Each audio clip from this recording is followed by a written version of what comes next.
Assalamualaikum warahmatullahi wabarakatuh. Salam sejahtera untuk kita semua. Inilah presentasi kami dari kelompok 2 untuk mata kuliah Seminar Perencanaan Humas dengan anggota kelompok yakni Afdal Rizky, Diki Hamdani, Febrian, Virgi Nurdiansyah, Lisa Kurnia, Nadia Restu Aufiana, Niputu Eka Budi PWD, Priyanka Putri, Rizka Fadila, Umul Khair Asmi, dan Yuni Rahmawati. Sebelumnya kita ucapkan terima kasih kepada dosen pengampu kita yakni Dr. Emeraldi Catra MIKOM. Kita lanjut presentasi berikut ini. Menyematkan penelitian dalam proses perencanaan. Dalam mengusulkan rencana, diharapkan dapat menyajikan argumen yang menarik. Mengapa rencana mereka harus diterima? Rencana dilaksanakan, diharapkan pengembalian yang dijanjikan dapat dibuktikan. Perencanaan disusun untuk mendekati kepastian dan memperkecil resiko.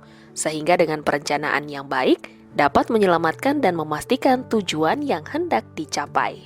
Ada 4 tahap utama perencanaan, yakni analisis situasi. Dapat kita lihat untuk menganalisis lingkungan, menganalisis organisasi, menganalisis pemangku kepentingan dan publik, dan juga mengidentifikasi masalah spesifik atau peluang yang ditangani. Yang kedua ada strategi, di mana strategi ini mendefinisikan tujuan dan sasaran, menentukan pemangku kepentingan atau publik yang terlibat, mengidentifikasi isi program, memperjelas strategi dan pendekatan secara keseluruhan. Yang ketiga yakni penerapan, di mana ada taktik program, skala waktu, dan juga sumber daya. Dirancang untuk memeriksa apakah program sesuai jalur saat dilaksanakan. Pertanyaan kunci di sini adalah apa dan bagaimana. Yang keempat ada evaluasi, di mana evaluasi program ini menentukan apakah program mencapai tujuan atau hasil yang dinyatakan. Pertanyaan kuncinya adalah apa dan mengapa. Langkah pertama dalam proses perencanaan, yakni menganalisis. Pada proses perencanaan ini, dibutuhkan penelitian untuk mengidentifikasi konteks serta masalah yang menjadi dasar program PR. Apabila masalah yang diteliti tidak teridentifikasi, maka tidak tercapainya program yang kredibel dan atau efektif atau program yang mendukung tujuan organisasi. Urutan analisis dan pertanyaan sebagai berikut yang akan disertai contoh pertanyaan analisis. Yang pertama, klarifikasi awal. Contoh, berapa lama angka menurun? Yang kedua, analisis lingkungan dengan contoh apakah ada perubahan ekonomi terkait. Ketiga, pemangku kepentingan dan publik, siapa lagi yang terlibat atau bagaimana.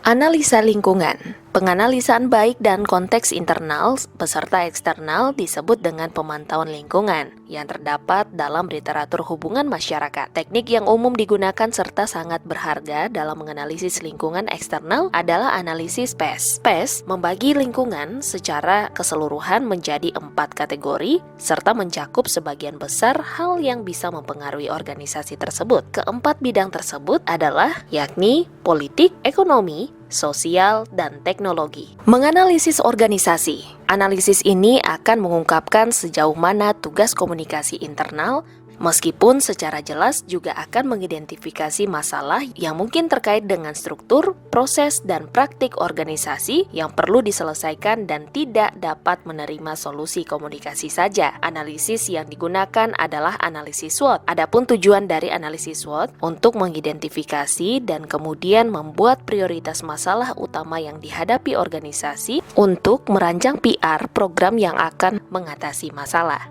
Analisis SWOT terdiri dari 2 elemen pertama, yakni kekuatan dan kelemahan, dan 2 elemen yang lain, yakni peluang dan ancaman. Menganalisis pemangku kepentingan. Lerbiger menyebut jenis penelitian ini adalah mendefinisikan dan mencari tahu bagaimana pemangku kepentingan publik memandang organisasi sebelum, selama, dan setelah audit kampanye PR.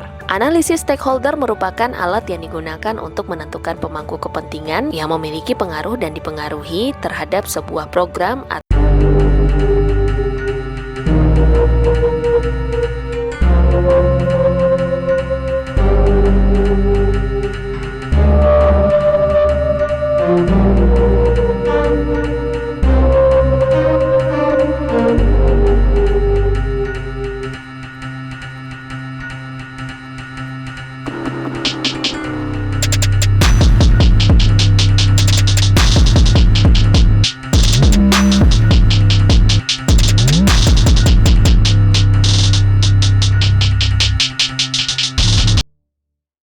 Siapa yang harus melakukan penelitian? Seluruh program atau kampanye harus berdasarkan penelitian, bukanlah tanpa dasar yang jelas. Sebelum program atau kampanye dibuat sebelumnya, harus ada riset. Riset sebaiknya harus melibatkan PR profesional, dan riset juga boleh dilakukan oleh orang yang diberi pelatihan tentang pelaksanaan riset dengan benar. Perlu diingat, bagian terpenting dalam penelitian adalah interpretasi hasil dari riset tersebut.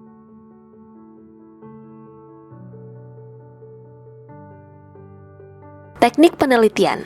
Ada beberapa jenis penelitian kuantitatif, kualitatif, gabungan, dan pelacakan. Penelitian kuantitatif pengumpulan data yang kemudian dinyatakan secara statistik memberikan hasil dalam jumlah dan kuantitas. Ada penelitian kualitatif yang menyelidiki variabel-variabel yang tidak dapat diukur seperti opini, reaksi, dan sikap. Investasi dalam pembayaran riset. Tujuan dari sebuah penelitian agar program yang dilakukan oleh PR lebih efektif dan tepat sasaran, mulai dari mengidentifikasi apa saja masalah yang ada, serta bagaimana mengatasinya agar program tersebut berjalan dengan baik dan berhasil. Sekian presentasi dari kelompok kami. Terima kasih.